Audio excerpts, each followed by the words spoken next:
Doctor APJ Abdul Kalam कहते हैं, you can not change your future but you can change your habits and surely your habits will change your future. ये बात बिल्कुल सही है कि हमारी लाइफ में हमें कामयाबी हमारी अच्छी आदतों की वजह से ही मिलती है।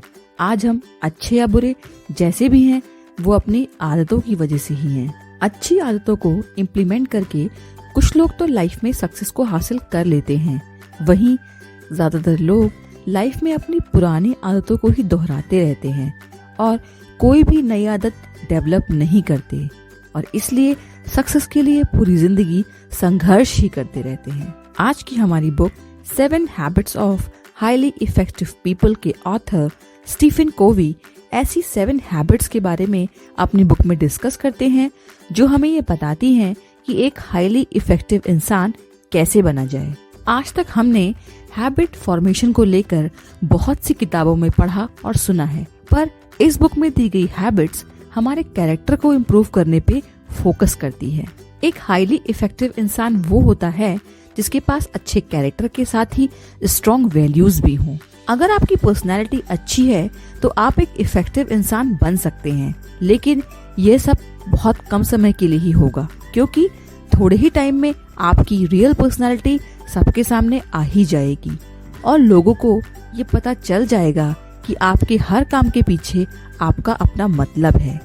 वहीं अगर आपका कैरेक्टर अच्छा है तो आप लाइफ टाइम बिना किसी एक्स्ट्रा एफर्ट के अपने आसपास के लोगों को इन्फ्लुएंस करते रहेंगे। ऑथर बताते हैं कि अगर आपको अपनी लाइफ को चेंज करना है तो शुरुआत आपको खुद से ही करनी होगी और इसके लिए आपको अपनी आदतों को बदलना होगा। 7 habits of highly effective people में ऑथर ऐसी 7 हैबिट्स के बारे में बताते हैं जो आपको आपकी लाइफ में कामयाब बनाती है। Number 1, be proactive. Psychologist Victor Frankl कहते हैं कि हमारे आसपास जो भी कुछ होता है हम उसे बदल नहीं सकते, लेकिन हम इस पर कैसे रिस्पॉन्ड करें ये हमारे हाथ में है। प्रोएक्टिव होने का मतलब ये है कि आप हर सिचुएशन को डील करने के लिए पहले से ही तैयार हैं। एग्जाम्पल के लिए अच्छी हेल्थ और फिटनेस के लिए हमें प्रोएक्टिव रहना चाहिए, जिसके लिए एक हेल्दी रूटीन को फॉलो करना चाहिए। प्रोएक्टिव नेचर के लोग किसी भी बुरी से बुरी कंडीशन को इजीली डील कर लेते हैं और बिना किसी कंप्लेंट के अपना काम करते रहते हैं। वहीं जो रिएक्टिव नेचर के लोग होते हैं वो सभी प्रॉब्लम्स के लिए सिर्फ हालात को ही दोष देते हैं। एक रिएक्टिव इंसान का मूड उस टीवी की तरह होता है जिसका रिमोट कंट्रोल बाहरी दुनिया के हाथ में होता है। जब भी कोई भी चाहेगा तो उस रिएक्टिव इंसान का मूड चेंज कर सकता है, जबकि एक प्रोएक्टिव इंसान वो होता है जिसके मूड का रिमोट कंट्रोल उसके खुद के हाथ में ही होता है। इसलिए उसको कोई फर्क नहीं पड़ता कि लोग उसके बारे में क्या सोच या बोल रहे हैं। Number 2, begin with the and in mind. Successful और इफेक्टिव लोगों की एक आदत ये भी है कि ये लोग किसी भी काम के एंड रिजल्ट को हमेशा अपने दिमाग में रखते हैं। वो बीच रास्ते में आने वाली कठिनाइयों पर नहीं बल्कि अपने लक्ष्य पर फोकस रहते हैं।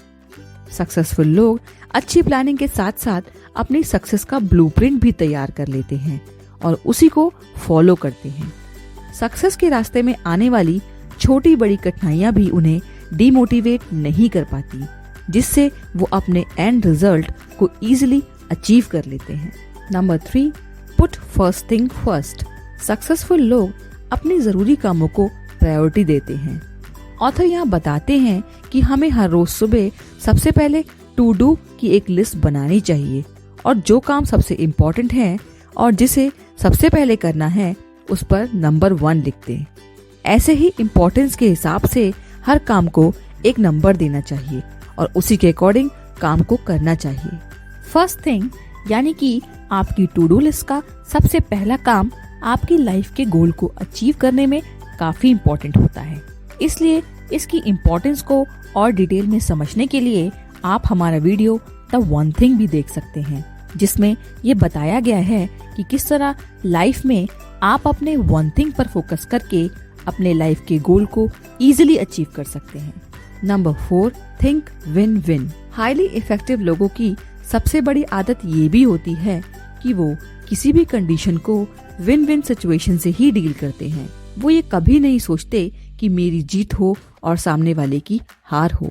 यहाँ पर ऑथर स्टीफन कोवी कहते हैं, to go for win win you not only have to be nice, you have to be courageous. हम में से ज्यादातर लोग दूसरों से कंपैरिजन और कंपटीशन करके खुद को इवैल्यूएट करते हैं।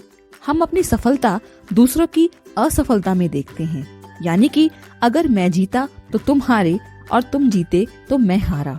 लेकिन विन विन सिचुएशन में हम जिंदगी को कोऑपरेशन की तरह देखते हैं, कंपटीशन की तरह नहीं। विन विन हमारी एक ऐसी मेंटल स्टेट है जो हमें लगातार सभी के इंटरेस्ट के बारे में सोचने के लिए प्रेरित करती है। विन विन का मतलब है ऐसा समझौता या परिणाम जो सभी के लिए प्रॉफिटेबल और सेटिस्फैक्टरी हो। Number 5, seek first to understand then to be understood. Most people do not listen with the intent to understand, they listen with the intent to reply।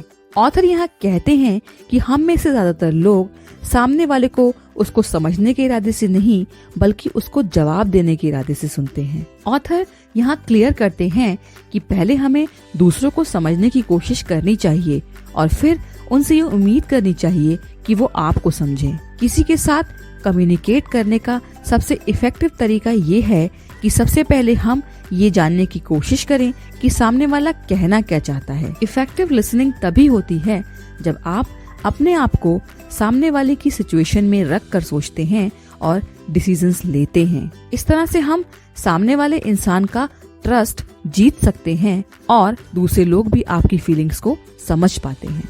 Number 6, synergise. Synergy का मतलब ये है कि जब एक आदमी दूसरे की मदद करता है तो दोनों साथ मिलकर बहुत कुछ अचीव कर सकते हैं। सक्सेसफुल लोगों की ये सबसे बड़ी हैबिट होती है कि वो सबके साथ मिलकर काम करने में विश्वास रखते हैं। यहाँ प्रॉब्लम ये होती है कि लोग आपस में अपने डिफरेंसेस दूर करना ही नहीं चाहते, क्योंकि हर किसी का अपना पॉइंट ऑफ व्यू होता है और उसी के अकॉर्डिंग सभी की थिंकिंग भी अलग अलग होती है। हम में से हर एक इस दुनिया को अलग तरीके से देखता है, क्योंकि हम सभी अपने अपने नजरिए से ये दुनिया देखते हैं। सिनर्जी के लिए हमें एक दूसरे के पॉइंट ऑफ व्यू को समझना पड़ता है, तभी जाकर हम एक बिग पिक्चर को इमेजिन कर सकते हैं। सिनर्जी का सीधा मतलब ही है कोऑपरेशन, यानी कि अपने डिफरेंसेस को एक्सेप्ट करने के साथ ही एक दूसरे के विचारों को भी रिस्पेक्ट देना। एकता में शक्ति की बात तो हम सभी ने सुनी ही है, इसलिए हमें अपने आपस के डिफरेंसेस को अपनी वीकनेस नहीं बल्कि स्ट्रेंथ के रूप में देखना चाहिए। Number 7, sharpen the saw. Sharpen the saw का मतलब यह है कि हमें अपनी सबसे बड़ी संपत्ति यानी खुद को लगातार डेवलप करते रहना चाहिए। ये डेवलपमेंट हमारी लाइफ के चारों एरियाज जैसे कि फिजिकल, सोशल, मेंटल और स्पिरिचुअल में होना चाहिए। फिजिकल फिटनेस के लिए हमें हेल्दी डाइट लेनी चाहिए, एक्सरसाइज करनी चाहिए और अपनी बॉडी को प्रॉपर रेस्ट भी देना चाहिए। सोशली एक्टिव रहना भी हमारे लिए बहुत इम्पोर्टेंट है। इससे हम सोशली कनेक्टेड रहते हैं। दोस्तों और रिलेटिव्स के साथ समय बिताना हमें रिफ्रेश रखता है। मेंटली एक्टिव रहना भी हमारे लिए बहुत इम्पोर्टेंट है। इसके लिए हमें कुछ न कुछ नया पढ़ना या सीखते रहना चाहिए। हमें अपने इंटरनल सोल को भी मेडिटेशन और नेचर के साथ जुड़कर प्यूरिफाई करते रहना चाहिए। आप जैसे जैसे इन चारों एरियाज में खुद को इम्प्रूव करेंगे, आप अपनी लाइफ में एक नए पॉजिटिव चेंज को फील करेंगे। शार्पन द सॉ आपको बाकी 6 हैबिट्स को अच्छे से प्रैक्टिस करने के लिए तैयार रखता है। तो ये थी हमारी book 7 habits of highly effective people, जो हमें ये बताती है कि अगर हम इन छोटी छोटी हैबिट्स को अपनी लाइफ में इम्प्लीमेंट करते हैं तो हमें अपने थॉट्स को रिन्यू करने की ऐसी अपॉर्चुनिटी मिलती है जिससे अपनी लाइफ में आने वाले चैलेंजेस के लिए हम तैयार रहते हैं। तो अगर आपको हमारा ये वीडियो अच्छा लगा हो और आप चाहते हैं कि हम ऐसे ही मोटिवेशनल और सेल्फ इम्प्रूवमेंट बुक समरीज के वीडियो आपके लिए बनाते रहें तो चैनल को लाइक, कमेंट और सब्सक्राइब करना ना भूलें। अगर आपको इस बुक में दिए गए सेल्फ हेल्प के कॉन्सेप्ट को और डिटेल में पढ़ना है तो आप डिस्क्रिप्शन में दिए गए लिंक से इसे परचेज कर सकते हैं।